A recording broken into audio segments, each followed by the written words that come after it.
The dreams came swiftly that spring night. Sylvie found herself in a strange, sprawling, eerie house. It was gloomy, and she assumed she was ghost hunting for Rose.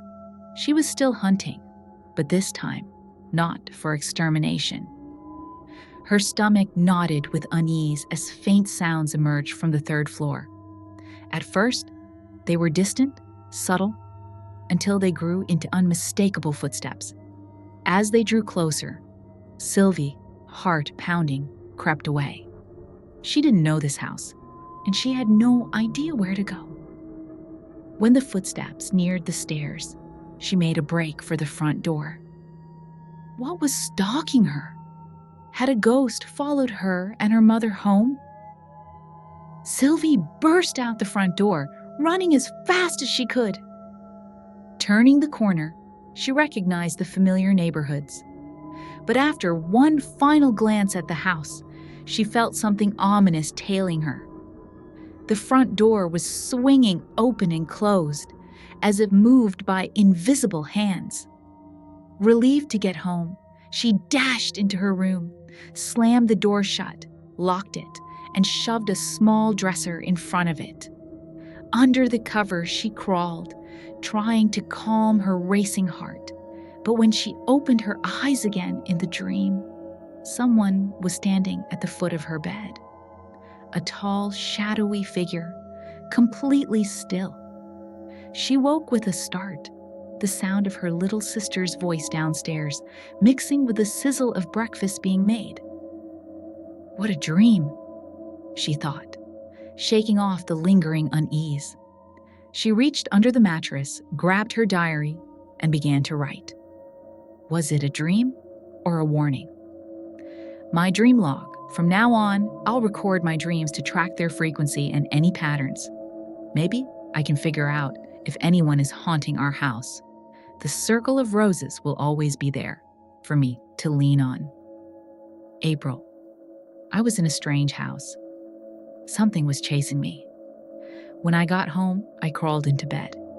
But when I looked up, I saw it. At the foot of my bed. A shadow person. I woke up before it could do anything.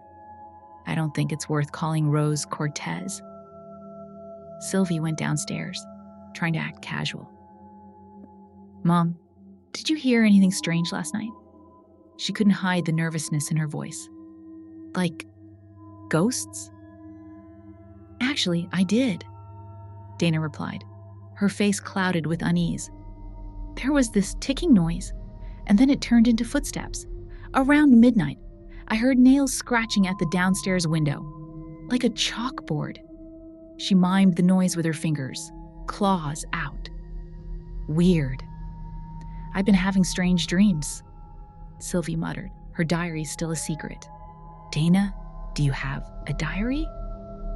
No, but I want one, Donna said eagerly. Maybe I'll start one in my notepad.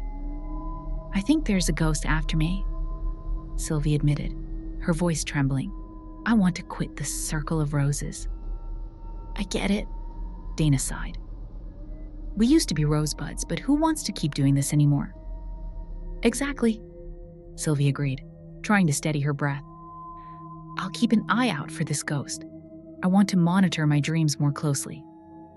April. The next night, I had an even stranger dream. I woke up in my bed, the room dark. My journal sat on my desk. Suddenly, it flipped open to an empty page. As I watched, writing began to appear on its own. It said, Sylvie, I've been watching you. I know you and your sister don't like being in the roses. I want you to quit. Please do this, so I don't have to force you. I gasped and looked down at my feet. There he was again, the dark figure, the one I saw the night before. He just stared at me, not like Star. I lay back down, closing my eyes, and woke up.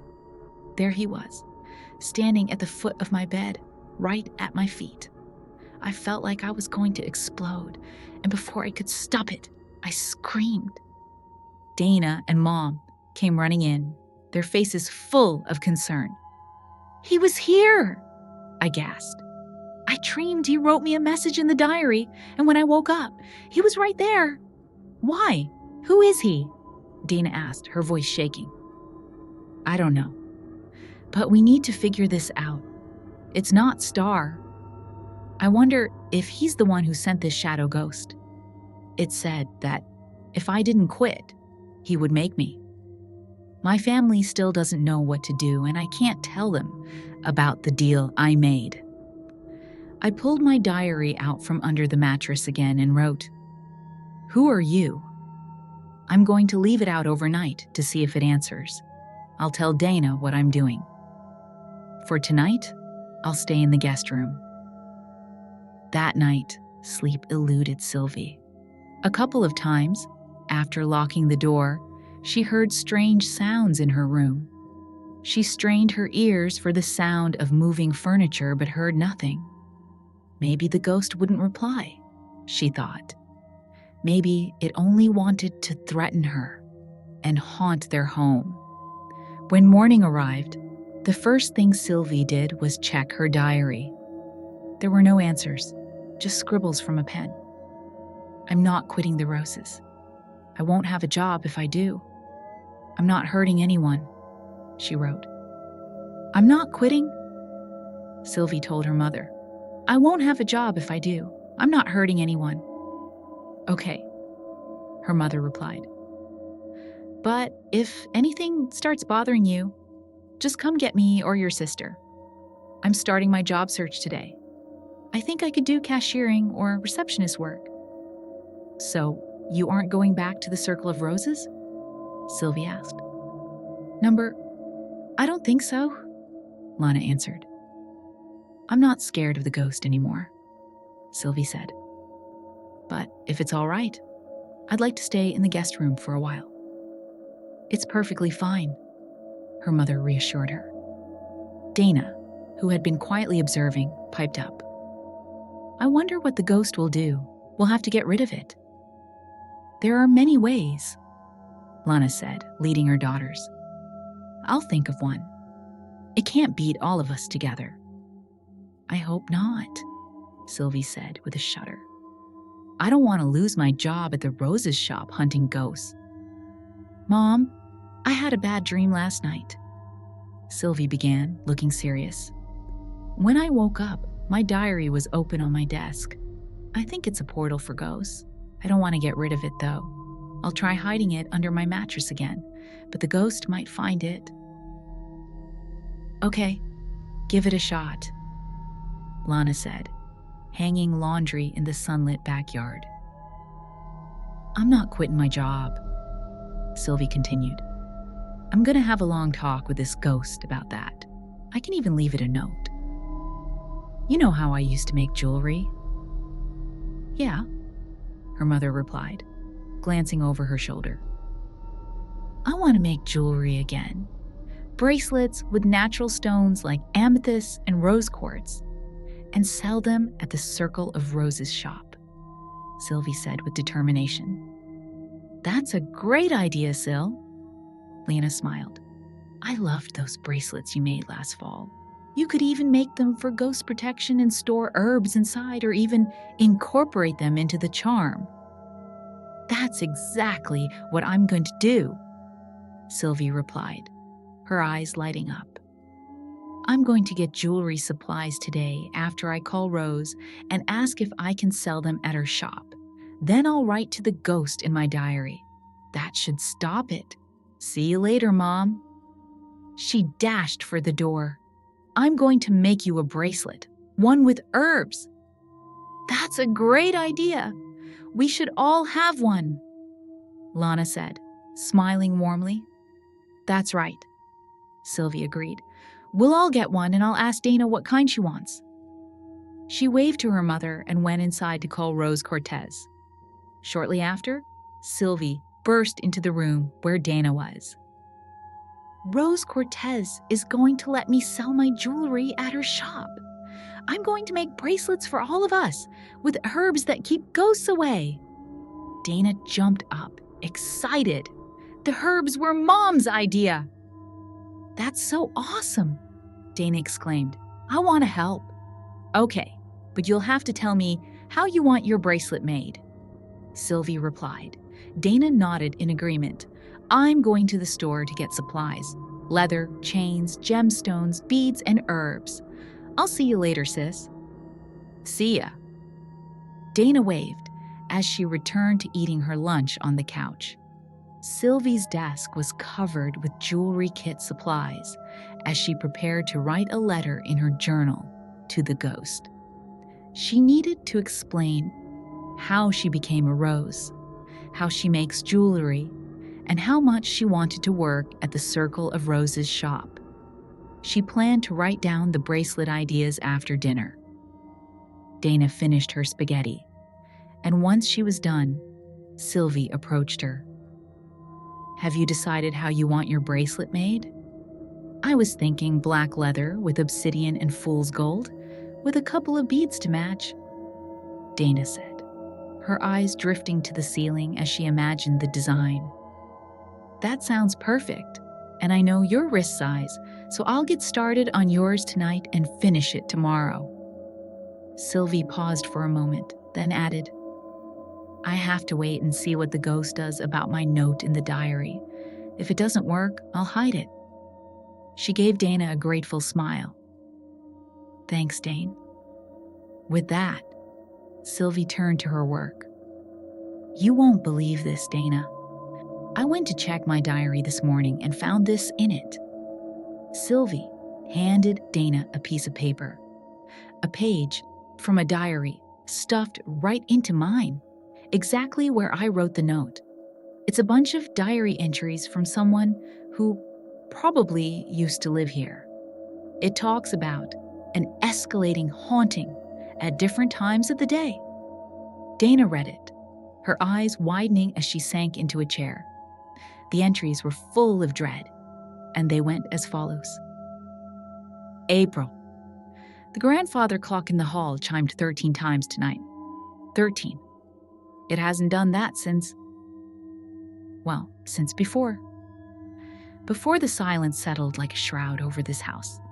Mom always said it was a bad omen when it misbehaved. I tried to wind it, but the key just spun, cold and slick in my hand. The air in the attic is thick tonight, heavier than usual. It smells of dust and something else. Something metallic, like old blood.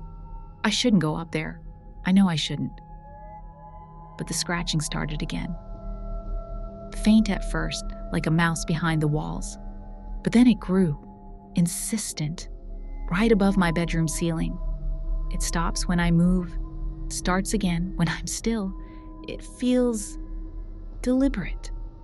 I wish we hadn't played with a Ouija board. I swear I saw a shadow in the corner of the living room earlier. Just a flicker, gone before I could focus. The cat hissed at it, though. Whiskers flattened, back arched. He hasn't done that since him. The shadow man that loomed over my bed. The lullaby started again just after midnight. Faint, almost inaudible, like a child humming in the next room. But there are no children here, just me, and the silence, and the scratching, and 13 chimes. I pulled the covers over my head, but the air under them is stale and smells faintly of lavender. Mom's perfume.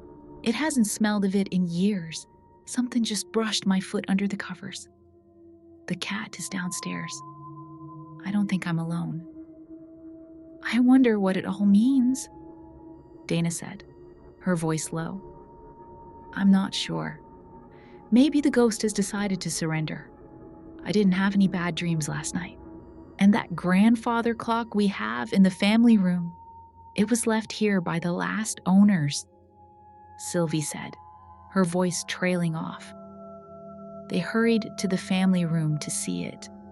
The clock was tall and wooden, standing as high as Sylvie. Donna shook it, and it ticked loudly. Worn by time, it wasn't perfect. The time on it read 9 a.m. That ghost who left this must be trying to scare you, Donna said, sounding skeptical. So now we have a haunted diary and a haunted grandfather clock, Sylvie muttered. The diary page said it struck 13 times. Weird. How do we get rid of both of them without Mom noticing? Dana asked. Sylvie lit 2 white candles with a lighter from the table. We can't hide them, so I'll keep my diary in my room under the mattress, but I'll leave it out for now to see what happens next. A spark from one of the candles shot into the air. Dana sat in a chair, flipping through the page. When she finished reading, she asked, "How do we know this isn't just a trick?" We don't, Sylvie admitted, but we have a ghost to get rid of. I planned to use the herbs I was supposed to use at Star's house when I had to rid that evil spirit. Huh? Dana had no idea what her sister was talking about. She ran her hand through her dark, medium-length hair. Don't tell anyone.